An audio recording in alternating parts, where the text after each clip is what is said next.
आप सभी को पता है कि जैसे कि आप सभी जानते हैं कि यहाँ पे हम बीपीएससी के रिलेटेड जो भी क्वेश्चंस बन रहे हैं उन सभी को पढ़ रहे हैं। बीपीएससी से रिलेटेड प्रीलिम्स और मेंस दोनों को फोकस किया जा रहा है और ये एक फाउंडेशन की तरह होने वाला है आप सभी को। ठीक है, फाउंडेशन समझ रहे हो ना आप, ये मतलब पूरा बेस तैयार किया जा रहा है।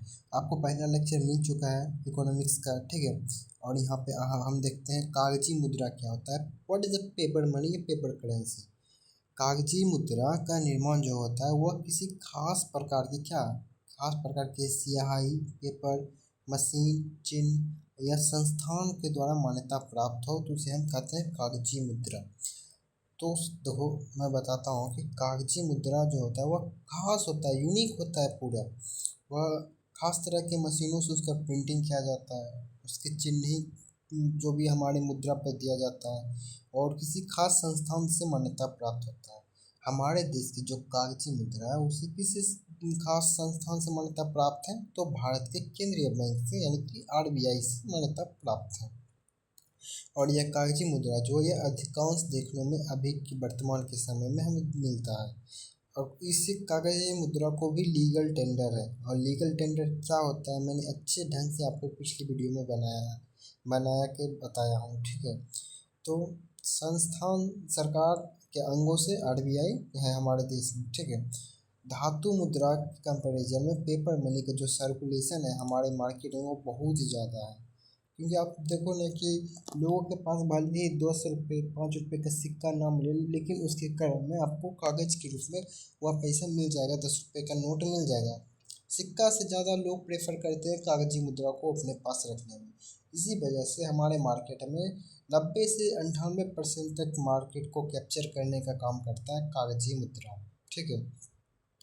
और इसके निर्गत होने की संस्था गारंटी भी लेता है, जिससे हमारे कागजी मुद्रा पर लिखा भी हुआ है अदा करने का वचन देता हूँ, तो वह क्या है, एक गारंटी है। और वो गारंटी कौन ले रहा है, आरबीआई ले रहा है। अर्थात इससे स्वीकार करने से कोई मना नहीं कर सकता। अगर आप किसी चीज़ को खरीदते हो और आप बदले में आप उसे 10 रुपये का नोट देते हो, तो वह जो व्यक्ति बेचा है दुकानदार, वह ये नहीं बोल सकता मैं इस मुद्रा को नहीं लूँगा, यह अमान्य है, या ये किसी भी तरह से वो डिनाई नहीं कर सकता है, मतलब लेने से मना नहीं कर सकता, बल्कि उसको बाध्य है। अगर उस वस्तु को उसने बेचा है तो उसके लिए वह लेना ही पड़ेगा, ठीक है। हाँ, कुछ रेयर कंडीशन होती है तो वो अलग चीज़ें होती है, ठीक है। जैसे अगर आप फटे हुए नोट दे रहे हो तो भाई ले लो, तो फिर क्यों नहीं लेगा जब वो फटा हुआ है, ठीक है। अलग अलग जिसमें इसका मूल्य भी अलग अलग होता है, और इसको मैंने अच्छे से आपको पिछले वीडियो में बताया था। इस मुद्रा के साथ सबसे बड़ा प्रॉब्लम यही आता है कि यह एक समय तक की ही चल सकता है। आप खुद देखे होंगे कि ये कई बार हमें पुराने नोट मिलते हैं जो रद्दी के समान होते हैं, तो उसका समाधान के लिए प्लास्टिक मनी को लाया जा रहा है, जो कि न्यू रेगुलेशन है, कई देशों में लाया जा चुका है। अगर हम इसके इतिहास की बात करें, हिस्ट्री की बात करें, इतिहास की अगर बात करें इसके पेपर मनी की, तो प्राचीन समय में जो राजा होते थे ग्रीक के, उन्होंने क्या किया, एक कागज़ पर आदेश दिया कि यह मुद्रा के रूप में स्वीकार किया जाए। क्योंकि आप सभी को पता है राजा है तो वह किसी क्षेत्र तक का ही राजा होगा, अन्य क्षेत्रों में वह तो राजा होगा नहीं।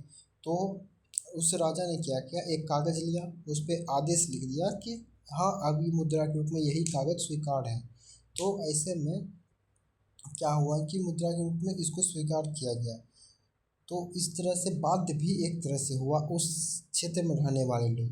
अगर कोई व्यक्ति यह कहता उस समय कि हम इस मुद्रा को स्वीकार नहीं करते हैं, इस आदेश जो आपने कागज पर थी हम इसको स्वीकार नहीं करते हैं, तो राजा उसको क्या सज़ा भी दे सकती थी। तो इस तरह से राजा ने एक तरह से गारंटी लिया था, ठीक है। इस गारंटी लिया था तो यह क्या बन जाता है, एक लीगल टेंडर बन जाता है। और इसी मुद्रा को हम फेट मनी के नाम से जानते हैं इतिहास में, ठीक है। यहाँ से यूपीएससी में क्वेश्चन भी बन चुका है, आप सभी को याद है, देख लेना क्वेश्चन, ठीक है। अब हम बात करते हैं बैंक मनी के ऊपर। बैंक मनी क्या होता है उसे समझते हैं। तो बैंक मनी क्या होता है, तो बैंक की जो है 18वीं सदी में भागीदारी बहुत ज़्यादा बढ़ चुकी थी, क्योंकि रुपए का क्या होता है, आदान प्रदान बहुत ज़्यादा हो रहा था सभी देशों में 18वीं सदी में। क्यों, क्योंकि औद्योगिक क्रांति हुआ। औद्योगिक क्रांति के फलस्वरूप एक नए वर्ग का विकास हुआ जो था या मध्यम वर्ग के बाद व्यापारिक वर्ग के रूप में परिवर्तित हो गया था और उसके पास बहुत ज़्यादा आय आ रही थी। आय ऐसे में पैसे को वो क्या करते थे, बैंकों में रखते थे। ठीक है, तो ऐसे में मुद्रा का भुगतान जो है 18वीं सदी में बहुत ज़्यादा बढ़ गया था। तो मुद्रा का भुगतान के कई विकल्प है हमारे पास, आरटीजीएस है, एनएफटी है, चेक है, डेबिट कार्ड है, ये सभी। तो रुपए के ऑप्शन को विकल्प रूप में बैंक यूज करने लगा। ठीक है, यहाँ पर समझ गया आपने। ठीक है, बैंक मनी क्या होता है। तो ये आगे हम देखते हैं, हम समझते हैं हम हार्ड मनी क्या होता है, हार्ड करेंसी क्या होता है। देखो हार्ड करेंसी जिसे हम हिंदी में कहते हैं दुर्लभ मुद्रा, हार्ड करेंसी क्या होता है उसे समझते हैं।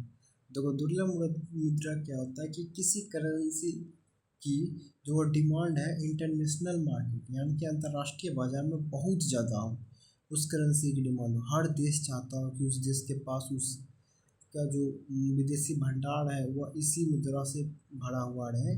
ठीक है, यानी कि उसकी मांग बहुत ज़्यादा हो इंटरनेशनल मार्केट में, और उसी मुद्रा के माध्यम से आयात और निर्यात का कार्य किया जाए तो उसे हम कहते हैं हार्ड मनी। जैसे हमें डॉलर, आप सभी को पता है कि डॉलर एक बहुत ही ज़्यादा हाईली डिमांडेड करेंसी है, क्योंकि आप इस तरह से अंदाज़ा लगाओ कि हमारे देश में लगभग 80 से 85 रुपये देते हैं तब जाके हमें $1 मिलता है, यानी कि डॉलर के मुकाबले हम 80 रुपये कमज़ोर हैं।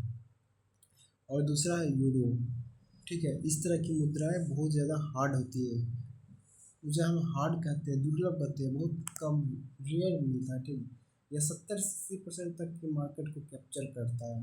ठीक है, और इसका उपयोग मुख्यतः हम आयात निर्यात में करते हैं, यानी कि विदेशी व्यापार में हम इसका उपयोग करते हैं। ठीक है, इसका एक हार्ड मनी का, इस मुद्रा का उपयोग हम कहाँ करते हैं, रक्षा, ऊर्जा प्रबंधन, संचार के खरीदे जाने में। ठीक है, जो इसको खरीदने में जो मुद्रा का हम उपयोग करेंगे वह हार्ड होगा, यानी कि हार्ड मनी होगा। ठीक है, आप सभी को पता है कि अगर डिमांड बहुत ज़्यादा है अर्थात दुर्लभ है, वो बहुत कम मिलेगा। डिमांड बहुत ज़्यादा है किसी चीज़ की तो दुनिया में वह चीज़ बहुत ही ज़्यादा कम मिलेगी। जितनी भी चीज़ें कम है उसकी डिमांड बहुत ज़्यादा है।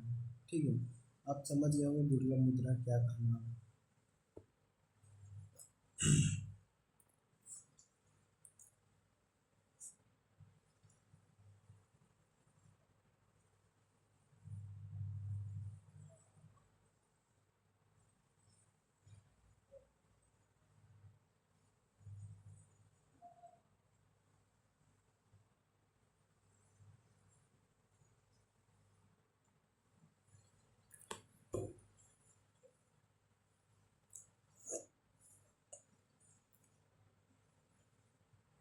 अब नेक्स्ट हमारा तो देखिए, इंडिया जो है वो फोर्थ यानी चौथा सबसे ज़्यादा रिजर्व है डॉलर का, यानी विदेशी भंडार के मामले में भारत सबसे चौथा देश है, यानी कि सबसे ज़्यादा विदेशी भंडार भारत के पास है चौथे रूप में।